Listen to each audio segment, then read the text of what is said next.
Hi, this is Dr. Young. In this video, I'd like to talk about cancer prevention. And you might be wondering why plastic surgery is related to cancer. And what I'd like to tell you is that plastics and reconstructive surgery was born out of fixing people with cancers and other issues. So it's definitely a part of plastic surgery. Hi, this is Dr. Philip Young. We're Aesthetic Facial Body Plastic Surgery and the Beauty Docs on YouTube. After watching this video, we would love to have you come visit our website and learn about my award-winning theory that describes a mathematical answer to beauty. Thanks for watching and visiting our channel. If you enjoyed watching this, click the like button below. And I've had a lot of experience doing reconstructive surgery, including facial free flats, where I take a fibular bone, like in your leg, and I've put it in the jaw, or I've taken a radial forearm flap and I've connected the vessels to put it in the throat. That's something I did in training. I don't do that now. Plastic surgery is definitely related to cancer in some ways, and what I do, sometimes I do have patients that have cancer. You know, it's part of our lives and the people that we know.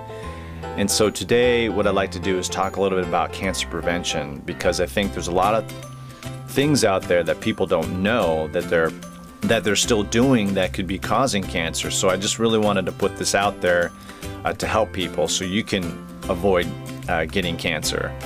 So here we go in terms of cancer prevention tips. One, I want to talk about drinking. There's a lot of studies that if you do excessive drinking, in fact there is a correlation between drinking too much and leading to more cancers, but there are some fascinating articles where they show that 1 to 2 drinks a night could decrease your risk for cancer, as well as strokes and heart disease. And how did that, and I thought that was fascinating. Why does drinking lead to decrease in some cancers? Now, cancers in the throat and the mouth there are equivocal, and maybe there's some association to increased risk of cancer in the head and neck area. So that would tend to tell you to drink a little less, like maybe 1 drink a night. But they've shown that if you drink 1 to 2 drinks a night, it can decrease your risk for strokes, heart disease, and cancer. And so why does it lead to cancer reduction? And that fascinated me. And you know, it's related to some of the things that I've learned. Like, for example, I went to this lecture just out of the blue that had nothing to do with head and neck surgery, and it talked about how blood flow can lead to cancer. If you have decreased blood flow, you're more likely to lead to oxygen radicals that can lead to mutations in your DNA that can lead to cancer. So having more blood flow is important. So that there is some association with exercise in that regard, which I'll go into later. But drinking alcohol is like a chemically induced form of exercise. And they thought about, oh, it could be antioxidants. It's related to the grapes and wines. But now they found that any type of alcohol can have the same effect, including shots, beer, wine, etc. So what I had thought is that it's related to being a chemically induced form of exercise. So drink 1 to 2 drinks a day, and if you can, just stick with 1. And know that if you drink 3 or 4 or more than 2 drinks, like 3 or more, it actually reverses everything. It leads to an increased risk of heart conditions or cardiovascular conditions like strokes and heart disease and cancer. So don't drink more than 2 drinks a day to prevent cancer. So there's a lot of studies on having a plant-based diet leading to less cancer. Some of the studies show equivocal results, but in general what I found through the American Cancer Society and other articles, etc., because I've done the research for this, is that having a plant-based diet leads to less cancer. Processed meats lead to more cancers, processed foods, refined sugars. So there is some logic of those diets that are related to less processing. The more natural they are, the better. There's even studies on grilled meats and grilled fish. If you grill too much and have too much of that can lead to cancer. And that might be kind of a downer because people love barbecuing, but whenever you char something, that black is actually carcinogen. So do it within moderation. I'm not saying not to do barbecue, but the less grilling you do, the less charring you do, the better. Now, they also talk about plant-based diets, and you might be wondering, okay, where's my protein? And then you think, okay, if I take out my meats, I don't have any more protein. But the good thing is there's a lot of protein in certain vegetables, and some of the top ones include peas, legumes like beans. You can also have protein in kale, spinach, Brussels sprouts, lima beans. Those are all good sources. Artichokes. So there are protein in vegetables, and also if you want to increase your protein, you can also do more nuts. There's actually studies that show that people who eat more nuts have a decreased risk for cancer. So that's another thing that I thought was fascinating. Now, obviously smoking is a really important factor in leading to cancer. Now, I did a lot of head and neck surgery, you know, in the past during my training, etc. And there is a lot of studies on both smoking and drinking potentiating their separate effects. They found that if you smoke and drink, your risk for cancer goes markedly up. So don't smoke, first of all. Try to reduce your risk for secondhand smoke as well. And don't drink too much. Keep the drinks down to 1 to 2 drinks a night. Now, there's some really also fascinating studies on vitamin use. And I just had this discussion with another patient who said that she had breast cancer. And she goes, I don't know why I got breast cancer. I was just sitting in the room with her the other day talking. We were doing a consultation. She says, I don't have it in my family, and I don't know why. And I said, well, let me just go through these same things that I'm going through with you right now about the things to prevent cancer. And she goes, you know, I am a vitamin user. I use a lot of vitamins. And she didn't know. She didn't know that vitamins can actually lead to cancer. And that's the point that I want to bring up. There's a recent article out there where the National Institute of Cancer or the American Cancer Society looked at 20 different studies that looked into people who regularly take vitamins, and they found that people who did regularly take vitamins had an increased risk for cancer, which I've heard a long time ago, but now it's even more substantiated. And one time I remember when I was in USC, University of Southern California, I brought this up during a grand rounds discussion where I presented a patient, and it's part of our learning process, and I said, yeah, certain vitamins are associated with cancer, and even my chairman was like, whoa, I didn't know that, and he was shocked too. And I try to tell people that all the time when I meet people during my consultations, that don't take too much vitamins because that can lead to cancer, and time again people are just shocked about hearing that. So also the other thing is, I read through these articles, I found that antioxidants, if you take too much antioxidants, that can lead to cancer too. So moderation is huge. Don't take too many supplements. In fact, I would not even suggest taking too many vitamins or any vitamins at all. Just have a good balanced diet. You're going to get plenty of anti-cancer substances, which I recently found in my yogurt and grapefruit peel. So plant-based diet is huge. Avoid vitamins and antioxidants in excessive amounts. So a really important part of reducing cancer is exercise. In fact, they even found that if you do leisure exercise, it reduces your cancer even if you're the same weight, which is amazing. And they try to figure out why that is. But there's 13 cancers that are associated with a decreased risk of cancer based on the fact if you exercise. And that includes colon, breast, endometrial, throat, liver, stomach, kidney, and leukemia are related to exercise, meaning that if you increase your exercise, you will have a decreased risk in those cancers. And they also even showed head and neck cancers, rectal and bladder cancers were also decreased in people who exercise. So make sure you exercise, because that's going to help prevent cancer. Now, I want to also again bring up the fact of positive attitude. Positive attitude has definitely been shown to help in so many different factors.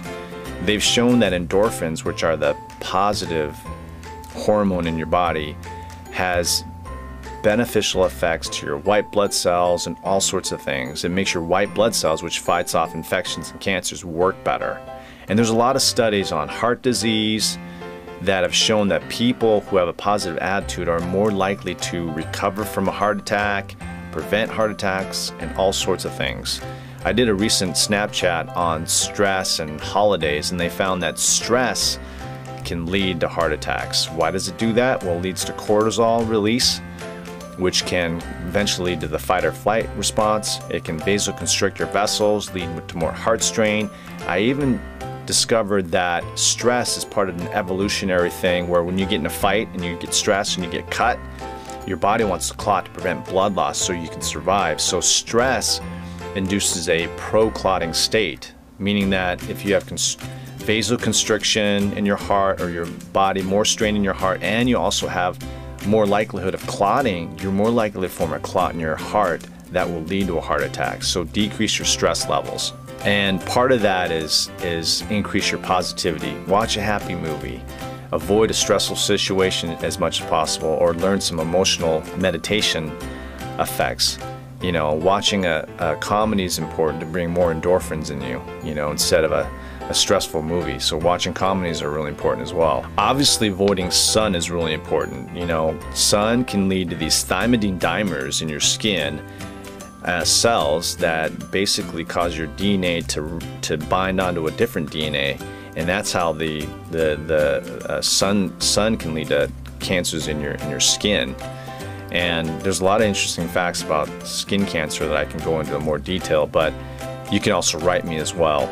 Obesity is also associated with cancer. You know, and on top of not having a lot of exercise, apparently they've done studies in mice that show that certain mice who are obese are less likely to put out this anti-suppressing cancer called guanylate, which eventually leads to epithelial changes in your colon and rectum, which is the lining of the colon and rectum. So obesity by itself can lead to cancer. So they also talk about certain viruses leading to cancer, and I've definitely learned that during med school. There's certain like Epstein-Barr viruses that can actually lead to mutations in your cells that lead to some types of leukemia and lymphoma. So getting immunized is really important. So get immunized for hepatitis and even human papillomavirus. Human papillomavirus is associated with cervical cancers and also head and neck cancers. In fact, I know someone that has throat cancer, and he believes it's from having oral sex. So make sure to get